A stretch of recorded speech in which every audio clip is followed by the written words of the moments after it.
Delivery boy Prasannajit सरकार की मौत से पूरे उत्तर पूर्व में भारी आक्रोश फैल गया था। आरोपियों की गिरफ्तारी की मांग को लेकर वी वांट जस्टिस के नारे लगे। इससे पहले 18 दिसंबर को पुलिस ने करीमगंज रेलवे स्टेशन से 3 मुख्य आरोपियों को गिरफ्तार किया था।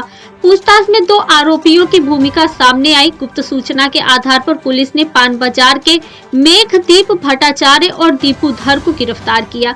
शनिवार को उन्हें अदालत में पेश किया गया। दोनों की गिरफ्तारी से प्रदर्शनकारी युवाओं ने संतोष जताया और पीड़ित को न्याय की मांग दोहराई।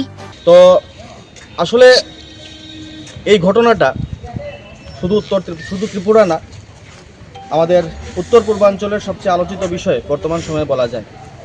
তো সাধারণ মানুষের মুখে একটাই কথা ছিল যে অপরাধী আর অপরাধীদের সাথে থাকা প্রত্যেকেই সমানভাবে অপরাধী, এবং হয়তোবা এই যারা 3 জন মুখ্য অপরাধী বলা হচ্ছে বারবার, আমরা সাধারণ মানুষ হিসেবে আমরা এটাই বলতে চাই যে প্রত্যেকজন অপরাধী সমান।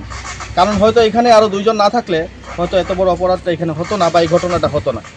তো অপরাধীর সাথে থাকা বা অপরাধীর সাথে সহযোগিতা করা সম অপরাধী সমান, এবং আমরা চাইবো আজকে যে 2 জনকে এখানে কোর্টে প্রেরণ করা হয়েছে তাদেরকে যাতে পুলিশ রিমান্ডে নেওয়া হয়, যাতে তাদেরকে কারাবাসে নেওয়া হয়, এটাই আমরা এখান থেকে আমরা ডিমান্ড করতে চাই।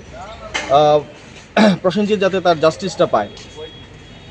आरोपियों को अदालत में पेश करने के दौरान धर्मानगर जिला एवं सत्र न्यायालय परिसर में कड़ी सुरक्षा व्यवस्था की गई।